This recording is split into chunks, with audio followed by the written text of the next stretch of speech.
Thank you so much for all the love, for all the warmth. Thank you all for accepting me. Thank you very much.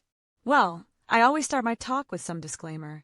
And that disclaimer is that I never claim to be a motivational speaker. Yes, I do speak, but I feel like a storyteller, because wherever I go I share a story with everyone. I believe in the power of words. Many people speak before they think. But I know the value of words. Words can make you, break you, they can heal your soul, they can damage you forever. So, I always try to use positive words in my life. Wherever I go, they call it adversity, I call it opportunity. They call it a weakness, I call it strength. They call me to disable, I call myself differently able. They see my disability. They see my disability. I see my ability. There are some incidents that happened in your life. And those incidents are so strong that they change your DNA. Those incidents and accidents are so strong that they break you physically. They deform your body, but they transform your soul. Those incidents break you, deform you, but they mold you into the best version of you. And the same thing happened to me. And I am going to share what exactly happened to me. I was 18 years old when I got married. I belonged to a very conservative family, a Baloch family. My father wanted me to get married, and all I said was, if that makes you happy, I will. Say yes.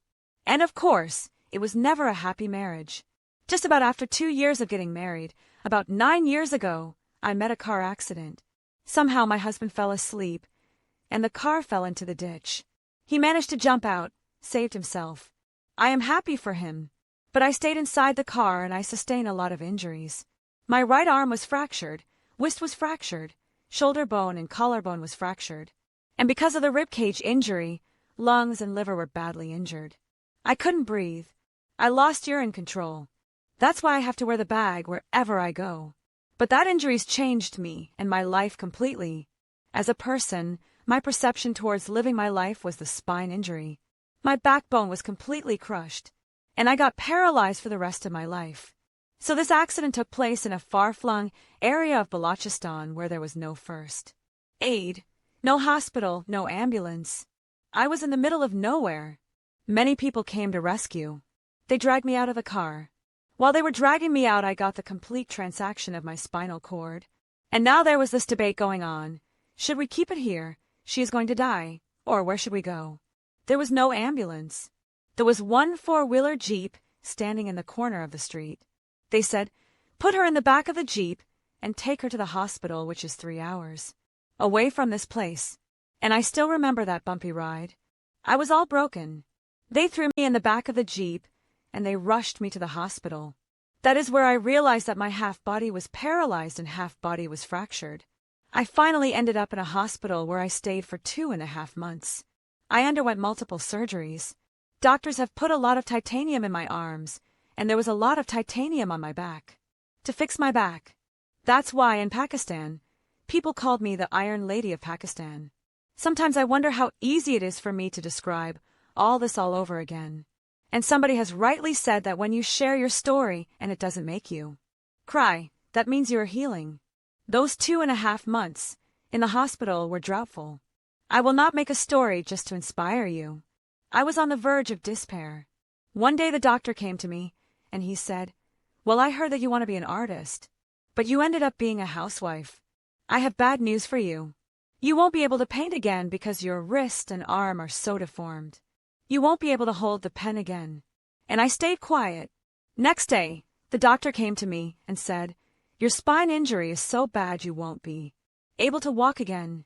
I took a deep breath, and I said it's all right. Again, next day the doctor came and said, because of your spine injury and your fixation that you have in your back, you won't be able to give birth to a child again. That day I was devastated. I still remember, I asked my mother why me, and that is where I started to question my existence. Why am I even alive?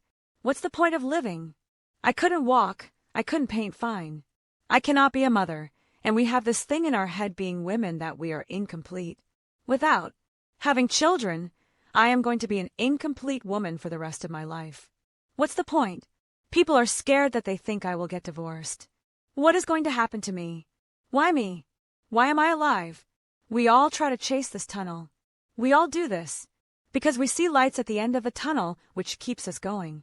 My dear friends, In my situation, there was a tunnel that I had to roll on, but there was no light.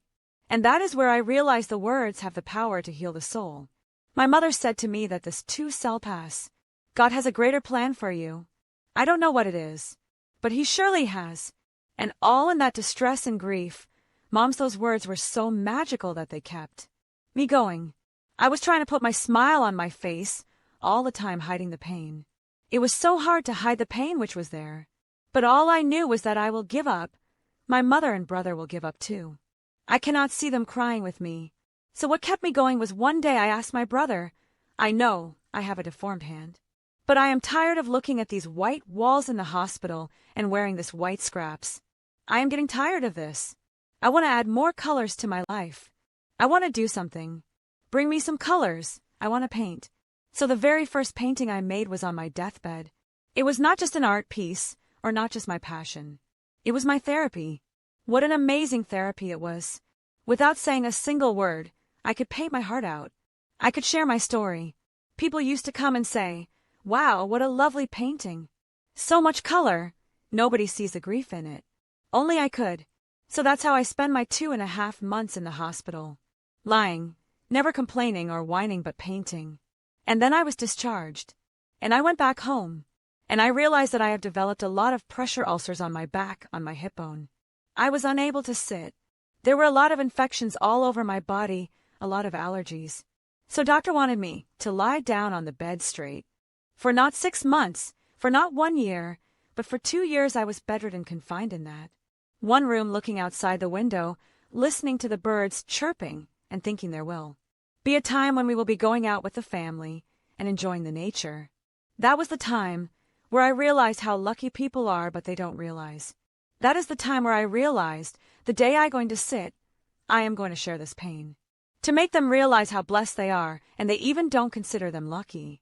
There are always turning points in your life. There was a rebirth day that I celebrated.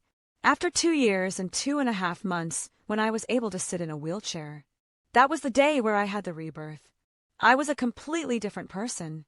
I still remember the day I sat on the wheelchair first time, knowing that I am never going to live this, knowing that I am never going to walk for the rest of my life.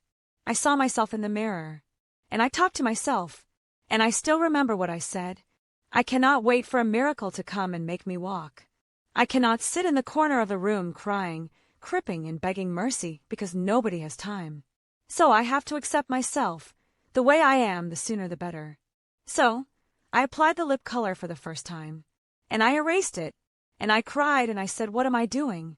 A person on a wheelchair should not do this. What will people say? Clean it up. Put it back again. This time I put it to myself, because I want to feel perfect from within. And that day I decided I am going to a life of myself. I am not going to be that perfect person for someone. I am just going to take this moment, and I will make it perfect for myself. And do you know how we all begin? That day I decided I am going to fight my fears. We all have fears. Fear of the unknown, fear of known, fear of losing people, fear of losing health, money. We want to excel in a career. We want to become famous. We want to get money. We are scared all the time. So I wrote down one by one all those fears, and I decided I am going to overcome those fears one at a time. You know what was my biggest fear? Divorce. That's all, guys. Thank you so much for your time. Take care. We meet in the next video. Don't forget to like and subscribe. Bye.